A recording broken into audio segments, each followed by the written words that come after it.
dengan adalah konsep pada kondisi yang apa namanya, kondisi mendekati X1 mendekati 1 dan X1 mendekati 0 ya. Oke, jadi ini dari ini kita bisa mengeksplor dari data PXY, kita bisa lebih paham lagi, lebih memahami lagi bagaimana kelakuan daripada fase cair ya, konsep lautan ideal dan lautan non ideal ya. Oke, jadi itu mungkin tambahan yang kemarin ya. Kemudian akan saya lanjutkan, oke, ke Becker Method. Apa itu Becker Method? Ya, Becker Method itu adalah dipropose oleh Becker pada tahun 1953. Karena apa? Karena kadang-kadang kita sulit mendapatkan data yang kemarin kita coba kan data PXY, Y-nya ada ya, kemudian PXY ya, jadi ada Y-nya. Nah, bagaimana kalau data ini nggak punya data,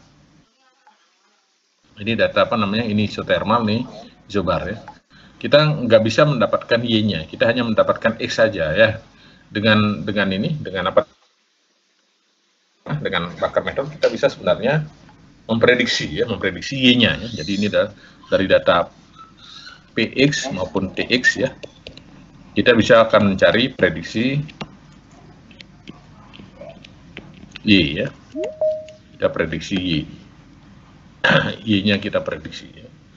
Nah, bagaimana caranya memprediksi Y? Tentunya kita pakai bantuan persamaan Margulis, Wilson, NRTL maupun Dirichlet ya. Nah, konsepnya begini ya. Jadi pada saat campuran, itu biasanya campuran sebentar saja. Di sini.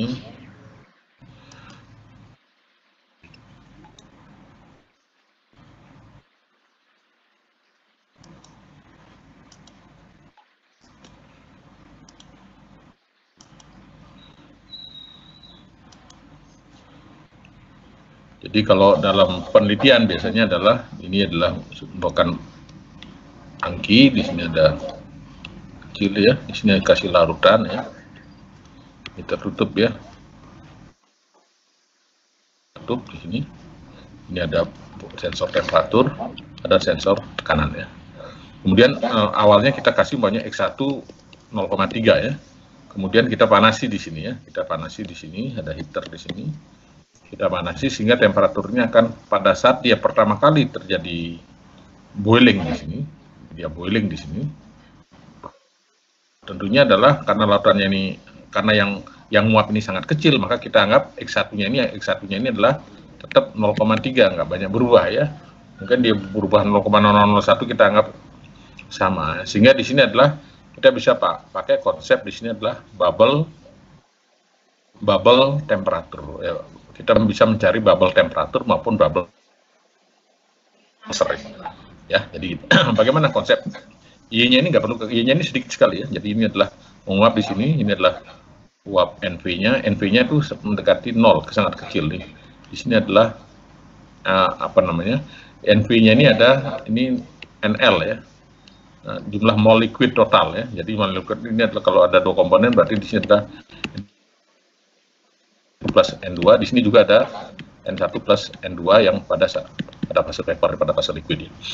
Nah, karena kecil sekali sehingga apa namanya, komposisi di sini nggak banyak berubah.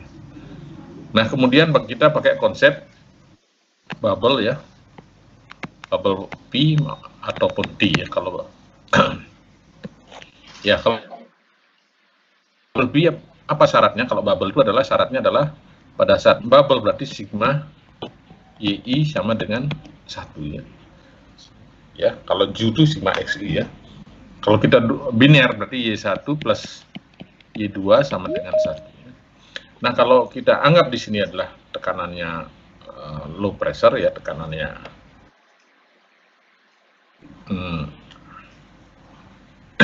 mendekati atmosfer, maka gas ideal, mungkin kalau larutannya kita bisa larutannya ya lautan nyata lah ya, non ideal ya. Sehingga kita bisa memakai konsep apa namanya, bahwa YI kali P sama dengan XI karena tekanan rendah, GI, VI, saturated.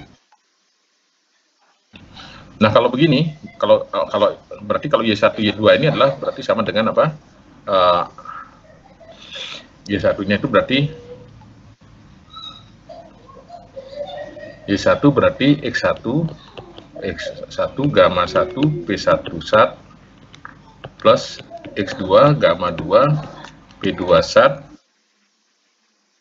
sama dengan P ya, sehingga P ini adalah sama dengan sigma XI gamma I PI saturated.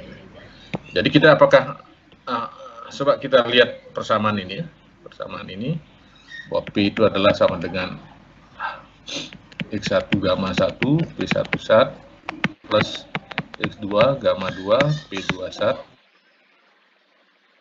Kita punya data itu adalah, yang kita punya data itu adalah P dan X kita punya. T jelas ya, T jelas ya, T karena datanya apa namanya, yang kita punya data T ya, PXT ya. Jadi kalau T kita tahu berarti karena PI saturated ini adalah merupakan fungsi temperatur ya.